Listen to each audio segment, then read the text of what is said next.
விஷயம். அத நான் சொல்லணும் அப்படின்னு சொன்னோனே, கேட்கவே மாட்டேங்கிறாரு வந்து. ஆனா அந்த டாக்டர் குடுத்த ரிப்போர்ட்ட காட்டுறாங்க. "இத படிச்சு பாருங்க" அப்படின்னு சொல்றோனே, "நான் படிச்சு பார்க்க வேண்டிய அவசியம் இல்ல. நீயே சொல்லு" அப்படின்னு சொல்றாரு.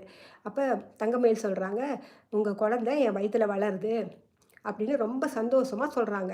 அத கேட்டு சரவணனுக்கு வந்து ரொம்ப அதிர்ச்சி. அவரு வந்து என்ன சொல்றாருன்னா, "திரும்ப பொய் சொல்ல ஆரம்பிச்சுட்டியா?" அப்படின்னு சொல்றாரு. "பொய் இல்ல மாமா.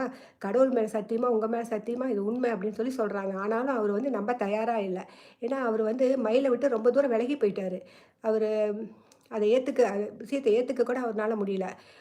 திரும்ப திரும்ப அவங்க சொன்னோனே அவரு என்ன சொல்றாருன்னா, "உண்மையிலே உன் வயித்துல குழந்தை வளர்ந்துச்சுன்னா, அந்த குழந்தைக்கு நான் வந்து பொறுப்பு இல்ல. நான் அப்பா இல்ல" அப்படின்னு சொல்றாரு. இத கேட்டோனே தங்கமயிலுக்கு வந்து ரொம்ப ஷாக் ஆகுது. எவ்வளோ சந்தோஷமா அந்த விஷயத்த சொல்ல வந்தாங்க.